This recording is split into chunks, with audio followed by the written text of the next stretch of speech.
নবী বলেন আমি আর একদিন আবু বকর রাস্তা দিয়া কোথাও জঙ্গলার পাহাড়ের পার্শ্ব দিয়ে কোথাও যাই, হঠাৎ আমাদের পেটের মধ্যে ক্ষুধার আবেগ জাগলো। ক্ষুধা নিবারণের জন্য হঠাৎ ডানে বামে তাকায়া দেখলাম ময়দানের মধ্যে কোনো বকরি পাওয়া যায়নি। দেখলাম বিশাল একটা বকরির পাল, রাখাল দাঁড়ানো আছে। আমি মোহাম্মদ রাখালের সালাম দিলাম, এদিকে আসো। রাখাল এসে দাঁড়ায় গেল।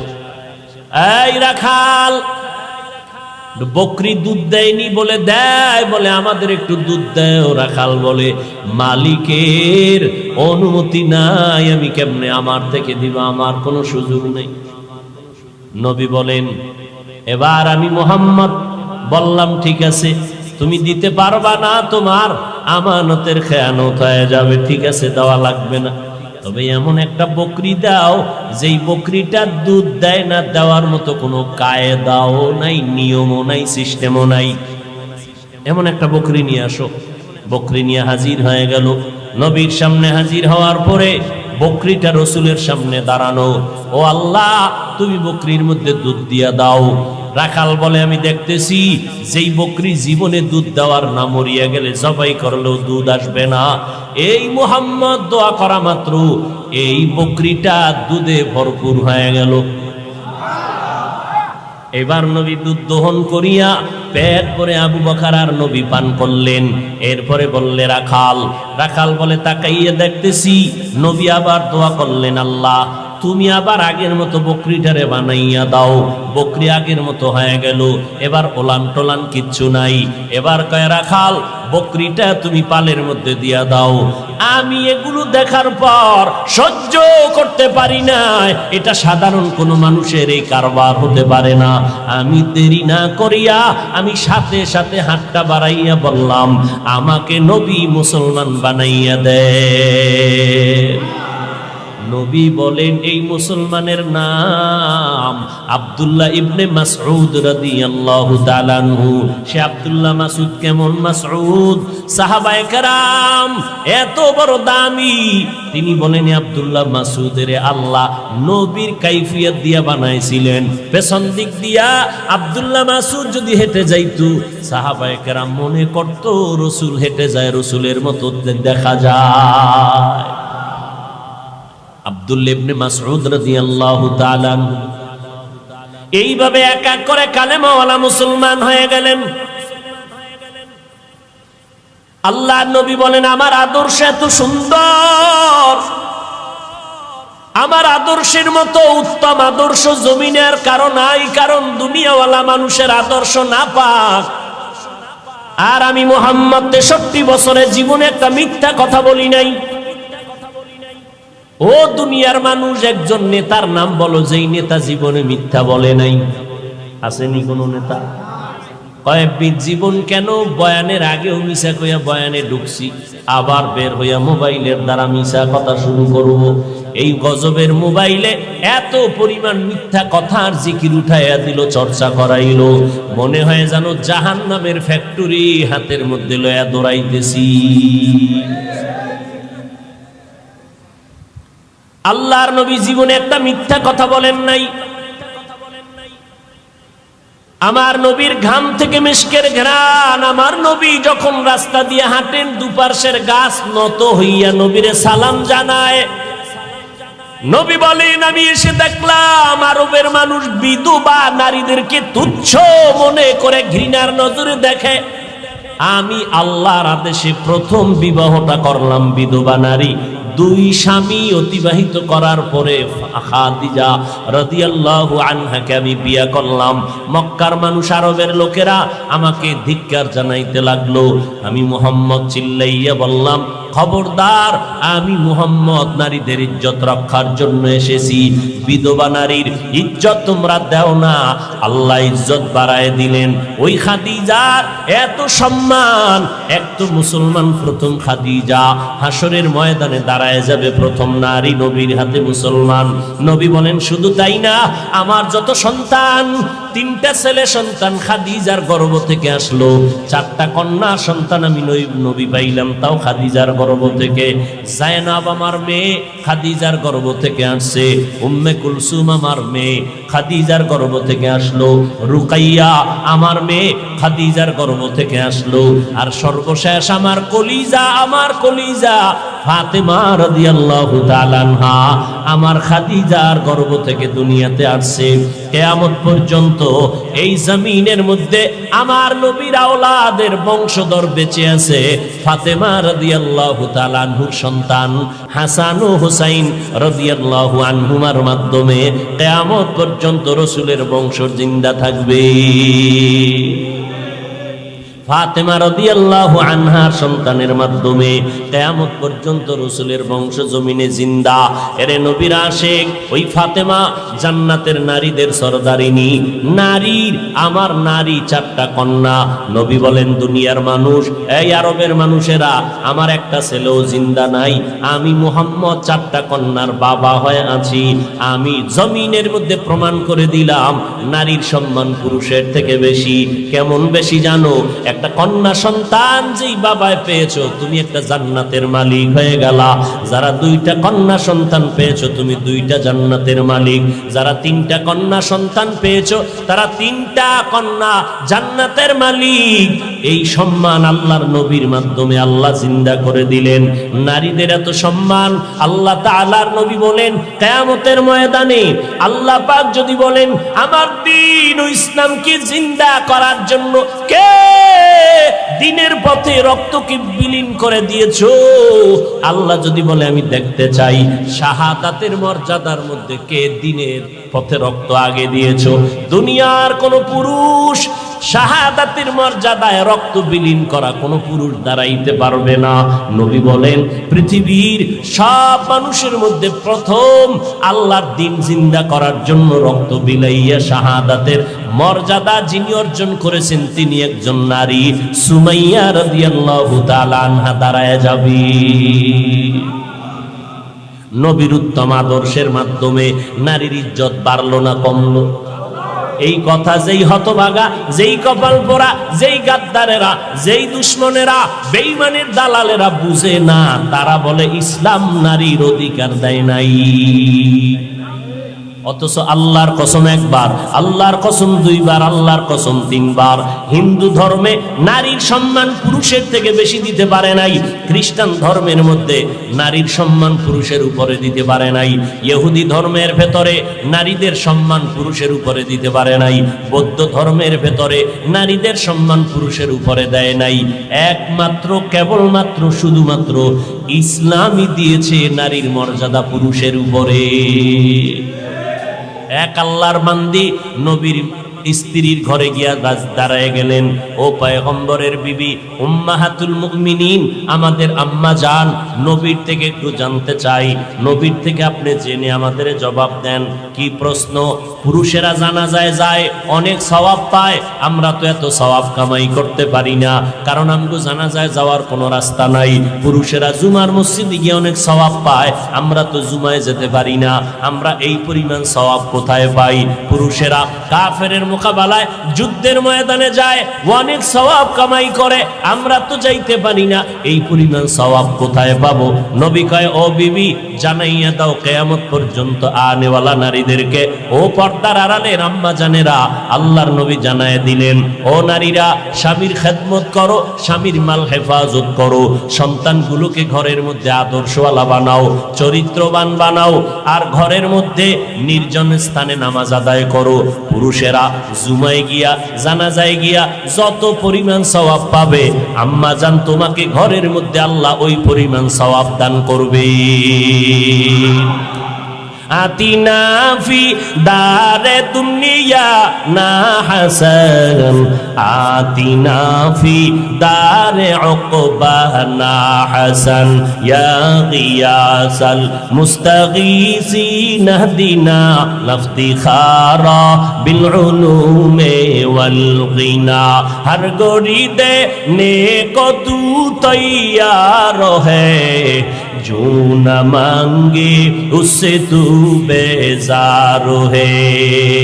আম্মা জানেরা, শাহাদাতের মর্যাদা যদি পেতে চান, পুরুষেরা কাফেরের মোকাবেলায় যুদ্ধের ময়দানে যদি মরে যায়, শাহাদাতের মর্যাদা আল্লাহ দান করবেন। নারীদেরকে আল্লাহ পাক আইন করে দিলেন, ও নারীরা, গর্ভের মধ্যে বাচ্চা যদি আসে, ওই বাচ্চা গর্ভে নিয়া তুমি ঘুমাইতে পারো নাই, মদিনার নবী জানায় দেয়, ও নারীরা, যত রাত ঘুমাইতে পারলা না বাচ্চা গর্ভে থাকার কারণে, আল্লাহর জবানে আল্লাহর মহব্বতে জিকির করবা, তসবিহ পড়বা, দরুদ পড়বা। প্রত্যেকটা রাত আল্লাহ তাআলা শবে কদরের সমান সওয়াব দান করে দিবে। আর যে আম্মা জান, বাচ্চাটা দুনিয়াতে প্রসবকালে আল্লাহ যদি তার জীবনটা নিয়ে যায়, নবী কয় জানাইয়া দাও, বাচ্চা প্রসবকালে যদি কোনো আম্মা জানেন ইন্তেকাল হয়, আল্লাহ বলেন নবী জানায় দেন, আমি ওই নারীটাকে শাহাদাতের মর্যাদায় বিনা হিসাবে জান্নাত দিয়ে দিব। নারীর ইজ্জত বলে ইসলাম দেয় নাই। যারা বলে, নিশ্চিত এরা দুনিয়ার নিকৃষ্ট রসুলের দুশমন। শুধু দুশমন না, নিকৃষ্ট, গোটা পৃথিবীর মধ্যে চূড়ান্ত নিকৃষ্ট দুশমন। এদের মতো গাদ্দার, এদের মতো নিকৃষ্ট দুশমন আর কেউ হতে। এরে আম্মা জান, আল্লাহ তাআলা আপনাদেরকে নবী বানান নাই, তবে নবীদের মা বানায় দিলেন। আম্মা জান, আমার নবীর মা আমেনা, তিনি বলেন, মুহাম্মদ যেদিন দুনিয়াতে ভূমিষ্ঠ হয়, আমি একটা নূরের আলো দেখতে পারলাম। এত বিশাল আলো, আমার ঘরটা শুধু আলোকিত হয় নাই। রবিউল আউয়ালের 12 তারিখ বা রবিউল আউয়ালের 2 তারিখ বা রবিউল আউয়ালের 5 তারিখ বা 9 তারিখ, নবী আমার গর্ভ থেকে যখন আসছেন, দিনটা ছিল সোমবার, সুবহ সাদিকের সময়। হঠাৎ করে তাকাইয়া দেখি এত পরিমাণ নূরের আলো। ওই আলোটা শুধু আমার ঘর আলোকিত দেখলাম না, এই নূরের আলো দিয়ে তাকাইয়া দেখলাম বহু দূরের বসরা এলাকার শহর ওই আলোতে আলোকিত হয়ে গেল। কেমন এক নবী আল্লাহ আমাদেরকে দান করলেন। এই রবিউল আউয়ালে আমরা কি শিখব? মিলাদুন নবী পালন করো, সিরাতুন নবীকে লাথি মারো। এই কথা যারা বলে, এদের মতো নিকৃষ্ট বেয়াদব পৃথিবীতে আর কেউ নেই। সিরাতুন নবী অর্থ কি বলছি একটু আগে মনে আছে? সিরাতুন নবী মানে কোরআন। নবীর আদর্শ হলো কোরআন, নবীর আদর্শ নামাজ, নবীর আদর্শ পর্দা, নবীর আদর্শ হালাল, নবীর আদর্শ জিকির, নবীর আদর্শ রমজানের রোজা। তাহলে যারা কয় সিরাতুন নবী লাথি মারো, লাথি গিয়া লাগলো কই রে বেঈমান, খবর রাখুনি। এত চালাকি কেন করতেছি? একমাত্র কোরআন হাদিসের কোনো জ্ঞান নাই। 2 নম্বরে জাহান্নামের আযাবের ভয় নাই।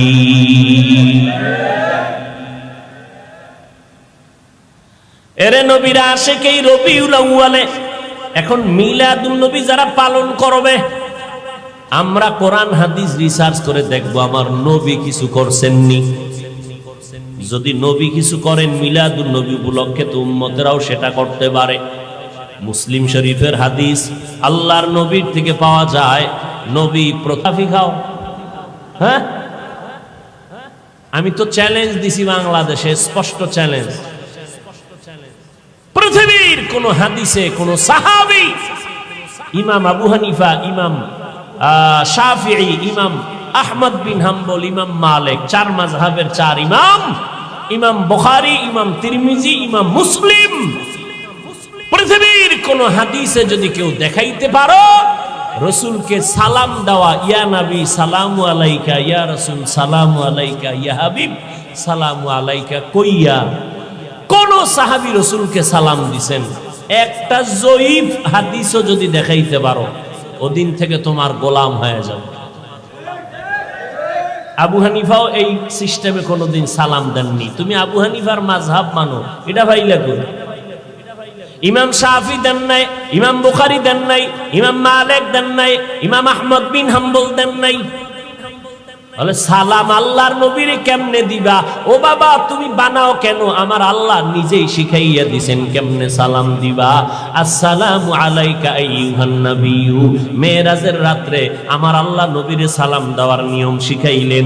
আল্লাহ যেইভাবে নবীরে সালাম দেয় উম্মতেরা তোমরা ওইভাবে সালাম দাও। কয় কি? কয় নবীরে সালাম শব্দ বলবা আগে, তারপরে বলবা নবীর নাম, নবীরে সম্বোধন করবা, এরপরে আসসালামু ক্বাবলাল কালাম, সালাম দিবা কথার আগে ভাইজান কেমন আছেন সালাম আলাইকুম না, না আগে বলবা সালামু আলাইকুম ভাইজান কেমন আছেন, সালামু আলাইকুম আম্মাজান কেমন আছেন, সালামু আলাইকুম আব্বাজান কেমন আছেন। আব্বাজান কেমন আছেন সালাম আলাইকুম এটা সুন্নত না, সুন্নত কি সালাম আগে দাও। আল্লাহ পাক ওই মেরাজের রাত্রে আমার নবীর সালাম দিলেন, আত্তাহিয়াতু লিল্লাহি ওয়াস সালাওয়াতু ওয়াত তাইয়্যিবাতু আসসালামু আলাইকা আইয়ুহান নবী। আল্লাহ আগে সালাম দিলেন, তারপরে বললেন আইয়ুহান নবী, নবী শব্দটা বললেন পরে, সালাম দিলেন আগে।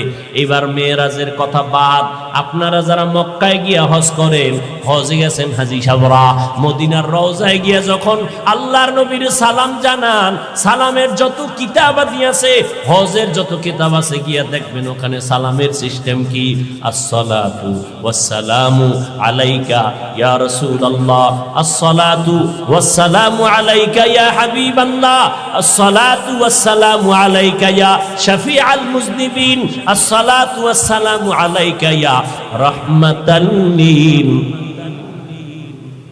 বোবা হয়ে গেছেন না পণ্ডিত সাহেব সব। রবিউল আউয়ালে জেলাফির বৃষ্টি গরম, ইয়া নবী কইব আর গরম গরম মিষ্টি খাইব। এই নবীর আসে, আল্লাহ হেদায়াত দান করুন। আরো জোরে বলেন আমিন। তাহলে নবী মিলাদুন নবী উপলক্ষে কি রাখতেন? আপনারা তো আহলে হাদিস ভাইরা বলবে আমরা সহিহ হাদিস ছাড়া মানি না, এটা তো মুসলিম শরীফের হাদিস। এবার যাবা করুন। নবী বলেন আমি দুই কারণে সোমবার দিন রোজা রাখতাম। এক কারণ আমি জন্ম হয়েছি সোমবার, আমি রোজা রাখি মিলাদের শুকর আদায় করি। দ্বিতীয় কারণ আল্লাহ যেদিন আমাকে কোরআন নাজিলের উদ্বোধন করেছেন জিবরাইলের মাধ্যমে, ওই দিনটাও ছিল সোমবার। আমি কোরআন নাজিলের সোমবার দিন রোজা রাখার মাধ্যমে কোরআন নাজিলের দিনটার শুকর আদায় করি। তাহলে মিলাদুন নবী উপলক্ষে নবী কি রাখছেন? উম্মতেরা যদি মিলাদুন নবী কিছু পালন করতে চাও, মোহাব্বতে নবীর রোজা রাখো, নবীর আমল রোজা। সোমবার দিন রোজা রাখবা, 12 রবিউল আউয়াল আর 13 রবিউল আউয়াল, কোনো তারিখের ভেদাভেদ নাই, তারিখ বাদ দাও, নবীর দিন ঠিক রাখবা, সোমবার দিন ঠিক রাখবা। এটা 12 হোক আর যা হোক কোনো টেনশন নাই, সোমবার দিন রোজা রাখবা। কয় শুধু রবিউল আউয়ালে? কয় না না, 12 মাস রোজা রাখবা। নবীও রোজা রাখছেন 12 মাস সোমবার দিন, কারণ নবী বুঝাইয়া দিলেন মিলাদুন নবী শুধু বছরে একবার না, 12 মাস মিলাদের আমল করো। কি শুধু রবিউল আউয়ালের 1 মাস মিছিল দিয়া গেলি কই? 11 মাস যে খুঁজেও পাওয়া যায় না। রবিউল আউয়ালের 12 তারিখ বাজার গরম, বাকি 11 মাস গেলা কই বলো? মদিনার নবী প্রত্যেক সোমবার রোজা রেখে প্রমাণ করে দিলেন আমার মিলাদে খুশি একদিন হলে চলবে না, আমার মিলাদের খুশি থাকতে হবে 12 মাস। আমগো সামনে আয় না ভুলো, কারণ ধরা খায় যে যায় কই, যারা ধর্মীয় জ্ঞান থেকে দুর্বল এদেরকে দিয়ে ধোকা দেয়।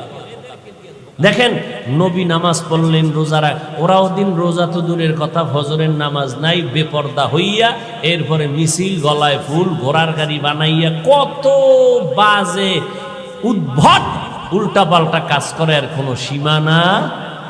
আল্লাহ হেদায়াত দান করেন।